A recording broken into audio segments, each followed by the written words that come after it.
Morning, grade 9s. The next class is going to be on volumes, how to calculate a volume or a capacity of a certain 3D shape. Your homework will be activity 6.2, number 1 to 5, and 7 to 10 on page 217. So if you can complete that for me, I will put up the homework around about Thursday, and then you can mark it. I'll only put on one lesson a week until you guys are back.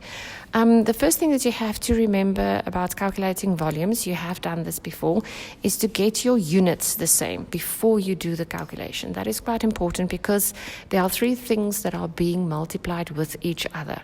Converting from centimeter to meter is not really just dividing by 1,000 or 100 meters to centimeters. It's going to be 100 centimeters in a meter.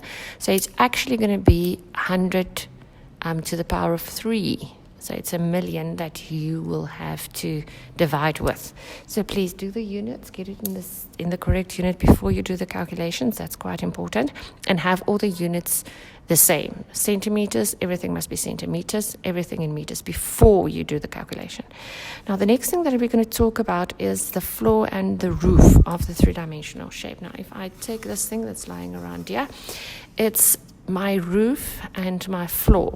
Even if it's turned like this, you can talk about the left side and the right side, but I'm going to talk about the floor and the roof in the shape. If they are the same, those are the only shapes we're going to use, then it's quite easy to calculate then the volume of the shape. So in the first one, I've got a rectangular prism. A prism is where the roof and the floor is the same shape. Now, if they are, you can calculate the volume as the floor or the roof's area times the height. And the height is the distance between the roof and the floor that are equal. That is the height of my shape. So that's why I'm talking about the floor and the roof, because you actually can turn it in your head so that it is standing on the same thing. So those area of the floor is being calculated by length times the breadth of that shape. And then you are going to multiply that with the height, the distance between the roof and the floor. So if we look at that, it's going to be in my length times my breadth times the height. The height is the distance between the two similar shapes. Now, if we look at the next drawing or shape, it is a cylinder. There's my roof and my floor are both the same, and it is being a circle. So if I want to calculate the volume of my cylinder, I'm going to take the area of my roof or my floor and multiply it with the height, the distance between those two shapes. And that is why we get to the formula pi radius square times height.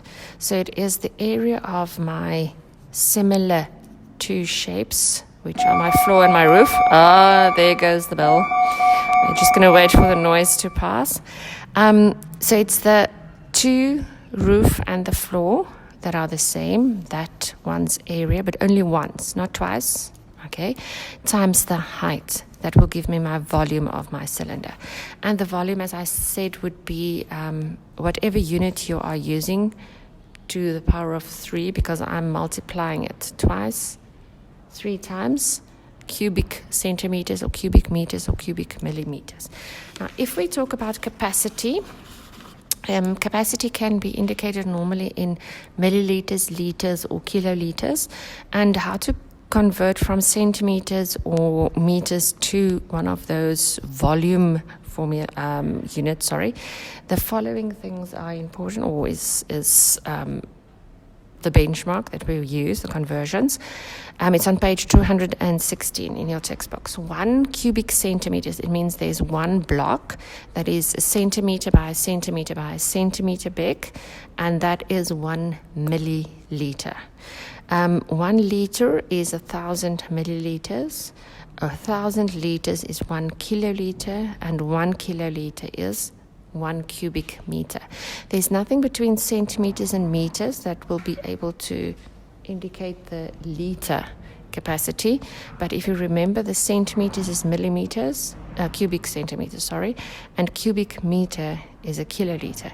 You should be fine if you know those two, because you know the conversion from centimeters to meters and milliliters to liters. So just make sure that you are indicating the units that are asked correctly, and refer back to the summary on page 216, then you should be fine. So if you can please complete the homework for me for Thursday, I will put the answers on the group, and then you can mark your homework. And please stay up to date, because when you guys return, we're going to assume that you have done all your work, and you will be writing tests on the work that we have done. We'll give you about a week to catch up with all your work. So either work a little bit now before you return, or else you're going to work very hard. You're not going to have time to do anything else and just work when you return. So be wise and do your work as we hand it out to you. Thanks, guys.